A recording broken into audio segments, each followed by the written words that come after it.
What's good, you guys? You know who it is, man. It's your boy, Mr. Relentless Lex, and I'm back like I never left this mother. Yes, Sirski. All right, man. So we got Katt Williams and Lil Boosie checking Steve Harvey on live after threatening them. Boosie and Katt teaming up on Steve. Spicy.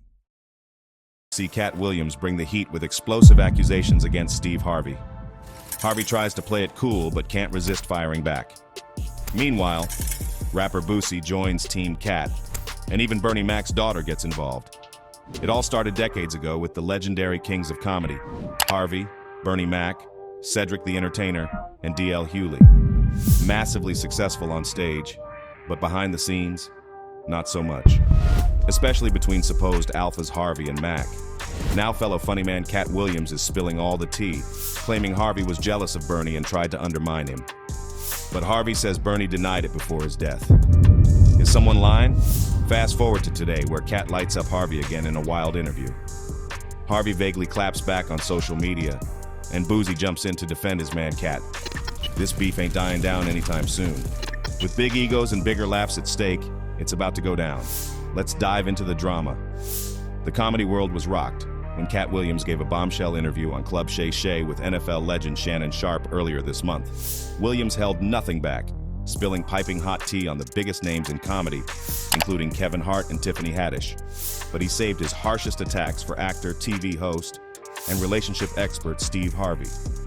Williams lobbed accusation after accusation at Harvey, from calling him jealous of Bernie Mac's success, to claiming Harvey stopped doing stand-up after losing a supposed comedy battle to Williams himself. The interview instantly went viral, with clips spreading like wildfire online. At first, Harvey seemed content to just ignore the inflammatory comments from Williams. But as the interview continued making waves across the internet, Harvey apparently felt compelled to respond. Days after the interview aired, Harvey fired off an intriguing tweet, writing, "You don't have to address your haters." The vague tweet suggested Harvey was taking the high road for now, but he didn't stop there. In an accompanying video, Harvey doubled down, stating, Like, I got somebody really attacking me right now. I mean, really going after me, man. I'm just waiting to see what God gonna do. So while Harvey never mentions Katt Williams by name, it's clear he's referring to Williams' verbal onslaught against him. And if you thought this was the end of Harvey's clapback, think again. He followed up with another video, turning up the heat even more. Sometimes the oppositions comes from the most unsuspecting places. Sometimes, man, you gonna get blindsided. But you gotta understand how the devil works, man. The devil is evil. He don't fight fair. This thing in life, that's not fair what they saying about me. That's not fair what they doing about me. And it wasn't fair how they did Jesus, but they did it anyway. You are not going to get away through this thing called life without opposition. But let me say this though. Be careful when you hear something that's laid out to be the truth, and because the person that's telling you what they say is true is speaking eloquently, don't be deceived by that. There are some people who know how to lie so well. They know how to sprinkle in just enough truth and wrap it inside their lies where they got you thinking that somebody telling the truth. Beware of that, people. You can't be righteous and negative at the same time. The gloves are off, and this beef is just getting started. With two comedy kings at war, the drama is set to explode. Let's dig into the origins of this clash and see where it goes next. The original kings of comedy. The seeds of this clash were planted back in the late 1990s, when producer Walter Latham had a bold idea. Bring together the funniest stand-up comedians for a massive arena tour, instead of just having them play small comedy clubs. Latham assembled a legendary lineup for this tour: Steve Harvey, Thr3atening, Bernie Mac, and later DL Hughley. In interviews, Latham revealed his original concept was for a Def Comedy Jam reunion, not specifically the Kings of Comedy. As Latham stated, It didn't start as a Kings of Comedy idea. It was a Def Comedy Jam reunion idea that I had initially. Okay. And I called a friend, Stan Latham, and LA who was the director of all of Def Comedy Jams. He co-managed some of the talent. So I figured he could help me get Martin and bigger people like that at that time. Right. And we tried that for like a month or two, and he could never come up with anything. And that's when I was at my son's football practice one day on the phone, like I was always on the phone, sitting in the bleachers, and that name just kept nagging at me. Right.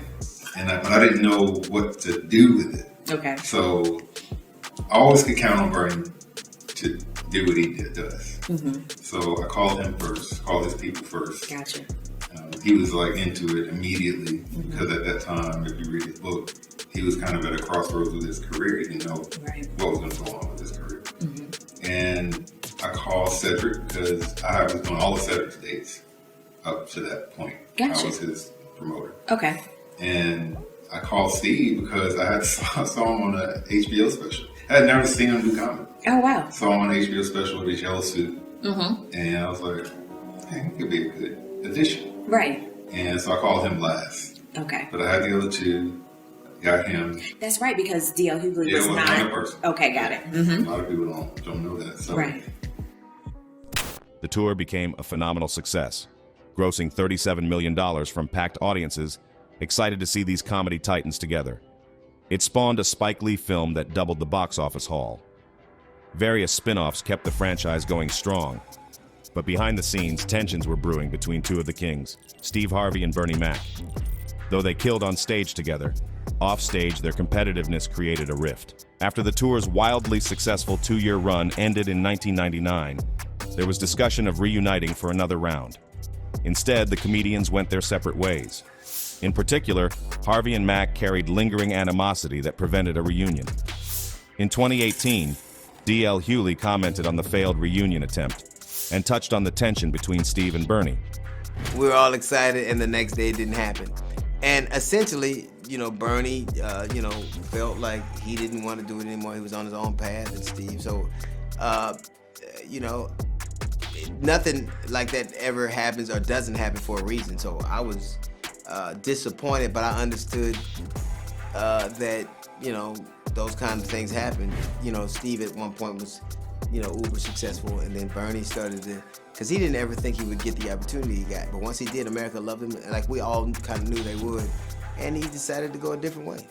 And no one resented it. We were just like, that's dope for you, man. You go and do your thing. But Hughley wasn't the only former king of comedy to chime in. During his own interview on Shannon Sharp's podcast, Thr3atening has this to say. Yeah. I mean, they were the kind of guys that they both alpha males, they both, they just saw it different, what I'm saying? But at the end of the day, they was able to get through it. Cedric acknowledged both Harvey and Mac had big personalities and clashing perspectives, but felt they ultimately moved past their beef. However, Bernie Mac himself allegedly addressed the simmering feud with Harvey in a controversial 2003 GQ magazine interview. In it, Mac accused Harvey of being jealous of his success and even trying to sabotage him from getting certain movie roles. This shocking claim suggested the tensions between the two comedy kings went deeper than just bruised egos and creative differences. According to Mac, Harvey actively tried to undermine his film career out of bitterness and competitiveness. Years later, in 2014, comedian Damon Williams, who opened for the original Kings of Comedy tour, referenced this infamous GQ interview on the Comedy Hype channel. So it turned out that Bernie said in the GQ article that when he got Ocean's 11, Steve had reached out to the producers and said he thought he would be a better fit and tried to get the part. And blah, blah. So multiple sources close to the situation indicated Steve Harvey's jealousy about Bernie Mac's meteoric success after their tour led to sabotage and subterfuge between the two comedians. Their bitter tension would only grow more heated from there. But apparently, Harvey had a different take on the GQ article's claims. On BET's Conversations with Ed Gordon interview series, Harvey directly addressed the supposed feud with Bernie Mac. Harvey admitted he was initially very upset about the accusations, saying they simply weren't true. As Harvey told it, he and Bernie Mac had enjoyed many positive times together over the years. But after that controversial GQ story created bad blood between them, Harvey approached Bernie personally. And according to Harvey, Mac denied ever making those scathing remarks featured in GQ magazine. Despite their past competitiveness, Harvey took Bernie at his word that the comments were fabricated. In Harvey's own words, "I was upset at first because it just wasn't true. Me and Bernie had a lot of good times together. And then this article in GQ came out and put all this vicious stuff in there." B said he never said it. "I had to take him at his word for it." So Steve Harvey chalked up the feud exaggerations to media drama and hype. Even with rumored tensions in their past, he maintained faith in Bernie Mac's integrity. Harvey's perspective on this shows that beneath the surface level conflicts, the two legends ultimately respected each other and moved forward. However, fellow comedian Katt Williams tells a very different story. Williams had long greatly admired Bernie Mac's comedy brilliance. Katt felt there was more to the story that hadn't yet been fully unveiled regarding Harvey and Mac's beef. Katt decided to bide his time until 2024 to completely expose the behind-the-scenes drama. In his now viral Club Shay Shay interview with Shannon Sharpe, Williams unloaded a barrage of bold accusations against Harvey related to Bernie Mac. In Williams' view, Harvey was intensely jealous of Mac's talents and resented his success after their Kings of Comedy tour together. Katt alleged that Harvey wrongfully believed he was funnier and more handsome than Bernie and couldn't accept Mac's rising stardom in TV and film. As Williams boldly stated on Club Shay Shay, "Then you asked it, why you not a movie star? I didn't want to be a movie star." This the same Negro that hated on Bernie with this same thing. You called Ocean 11 to get that nigga's part. What do you mean you didn't want to be a movie star? So on the behalf of Bernie, I would have to say what I have to say. After Bernie left, them same three guys I'm telling you about, the Kings, they came to me. I was supposed to be the fourth king. I got the offer. Then what happened? But I turned it down. Why? Because you shit on Bernie. And I know the truth. You think I'm gonna let you shit on Bernie and then come get me? I'm the next king? Fuck you. Why? Because the whole time Bernie was here, you was acting like you was funnier than him. That man was funnier than all of y'all, and y'all thought y'all had one over on him. You thought he was black and ugly, and you were good looking, and he couldn't make it, cause you did. And that ain't the way comedy works. The king is the funniest. Period. Every time. And that's why no audience member was ever swayed. It didn't matter where Bernie went. You think if Bernie went first, he wasn't the king? Get out of here. in this lengthy diatribe, Williams alleged Harvey resented Bernie Mac's talent and tried to undermine his career out of jealousy. He also claimed Harvey and the other Kings wanted him to join them after Bernie's departure, but he refused out of loyalty to Mac. The accusations of backstabbing and trying to sabotage Bernie's film roles aligned with Mac's own earlier allegations in the controversial GQ interview. So despite Harvey stating publicly that Bernie denied making those claims, Katt Williams clearly feels the truth has not fully come to light yet regarding the two comedy icons' rivalry. But this dive into Katt's incendiary comments doesn't end here. Let's look at his own rocky history with Steve Harvey. In the early 2000s, Katt Williams was blowing up in comedy. Steve Harvey even hyped him up when introducing Katt at the BT Comedy Awards. Ladies and gentlemen, please welcome one of the hottest young comedians in the country today. I'm telling you, he got my stamp. This cat is hot. Please put your hands together for Katt Williams. So publicly, things seemed copacetic between the two comics during Katt's rise. Harvey and Williams even performed together at a 2008 New Year's Eve show in Detroit. The event got billed as the Championship of Comedy, as if Steve and Katt were going to battle it out on stage, though neither claimed responsibility for that promo idea. In a later interview, Katt Williams clarified that the competitive framing had not been his idea at all. As Williams tells it, Steve Harvey did all that. The whole show, the idea of the show, the plan of the show, all of that was Steve's doing. He did all of that. He waited until I said I was retiring and that was gonna be my last show. Then on his show, he decided he was gonna make it the Championship of Comedy, and he did all that. None of that was my doing. I wasn't even involved in it on that level. He was the initial person supposed to be doing the date. I was only supposed to be coming in to help sell tickets, and then he flipped it and made it something he shouldn't have made it with me. And then tried to flip it again and become the victim. but Steve wanted to make it clear. He wasn't the one who came up with that whole Championship of Comedy concept. When given the chance to share his side of the story, Harvey shot that notion down quick. He definitely didn't see their New Year's Eve show as some battle for comedy supremacy between the two of them. In an interview, Harvey stated that, Yeah, I didn't know nothing about this concept. When the promoter told me about it in October, I shot it down, because that ain't how I've ever promoted a show. You know, I've always been on tour with some real monsters, man. I toured with the Kings.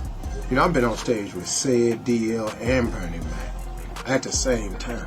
It's always been a camaraderie. Right. You know what I mean? We're going out here to give the people the best show we can give them. And that's the way we've always promoted comedy shows. Now, you know, to turn this into some type of little beef, that ain't got nothing to do with me. That ain't how I do. so while the 2008 New Year's show was publicized to play up conflict between the veteran Harvey and upstart Williams, both comedians claim that was solely promotional hype. When they finally hit the stage that New Year's Eve, Katt held nothing back in his set, though he started respectfully, asking the audience to cheer for Steve Harvey, who performed first. Katt even big-upped Steve, calling him an excellent comedian and one of the greatest ever. But once the pleasantries were over, Katt turned his signature hard-hitting comic skills against Harvey. But he don't want no parts of this in any way, shape, form, or fashion. This is some other shit. I don't know why he came out here with all this money y'all spent on them motherfucking tickets and talked about a lady in the audience for 15 goddamn minutes. That nigga should have talked about me the way I've been to talk about his bitch man. So, in that now famous Club Shay Shay interview, Katt revisited the Detroit gig, and he boldly claimed his performance was the reason Steve Harvey hung up his stand-up comedy shoes for good shortly thereafter. Steve told you that he stopped doing stand-up because he had 7 TV shows. The only problem is when he stopped stand-up, he didn't have those 7 TV shows. He stopped stand-up because he got in a comedy battle called the Championship of Stand-Up Comedy with one Katt Williams in Detroit in front of 10,000 people and lost because Katt Williams said he was actually bald and that was a wig. And I went in, and that's why he couldn't do stand-up anymore. So in Katt's telling, he didn't just go toe-to-toe with Harvey that fateful New Year's Eve. He ended Harvey's stand-up career for good. Williams took full credit for Harvey's decision to leave comedy behind shortly after their showdown.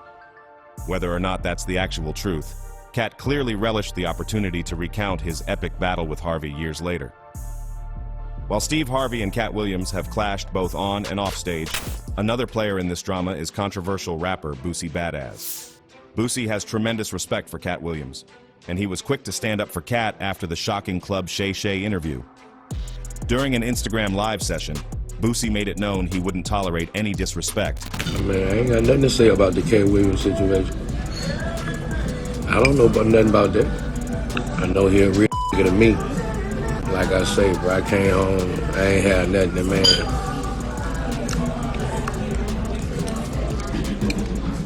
Invited me to his concert. Got me front row seat. When I was leaving, gave me $15,000. That's real. Everybody else was screaming my name, all kind of celebrity. Ain't even give me a speak. Ain't even speak to me when I came home. That man gave me $15,000. I ain't even know him, bro. That's all I can say. How many celebrities was hollering free Boosie? I saw him, they ain't even acknowledge me. Man gave me $15,000. Doing that. He did that from the heart, man. He knew what I had been through, bro. The man knew what I had been through, bro. I'll never forget that. When I see him, I'm definitely gonna bless him, bro. And I keep 15, 20 in my pocket at all the time. Boosie explained that when he was released from prison, Katt Williams extended incredible generosity. While other stars paid lip service, Katt gave him money, concert tickets, and support. So Boosie is riding for Katt. If Steve Harvey tries disrespecting Williams, he'll have to answer to Boosie. Katt has also received praise from Bernie Mac's daughter, Janice McCullough. After Katt spoke so highly of Bernie during the Club Shay Shay interview, McCullough took to social media to show her appreciation. As she said, really appreciate what I believe the genuine love and respect that Katt Williams showed my father. It is so much appreciated. Much love and mad props to Katt Williams. She went on to explain, I felt like it was genuine. There are some people who have given, my dad his flowers now that he's dead, that I'm looking at like, doggone well, he wasn't doing it when he was alive. And that, not just famous people, just people all across the board. so both Boosie and even Bernie Mac's daughter herself co-signed Katt, giving the comedian even more credibility.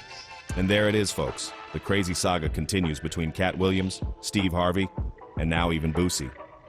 From Katt's bombshell interview to Steve's shady tweets and videos, this comedy beef is just getting started.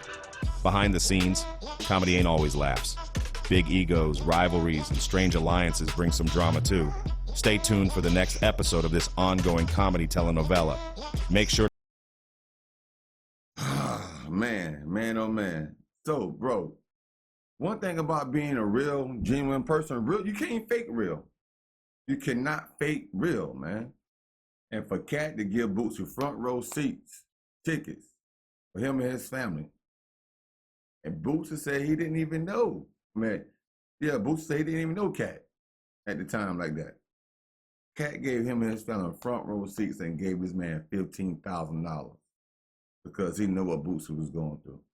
And at the time, I'm pretty sure Steve probably had more money than Katt and didn't extend his hand out to Boosie. Boosie didn't know Katt more than Harvey or Harvey more than Katt. But Katt is a real one. And real ones do real things, man.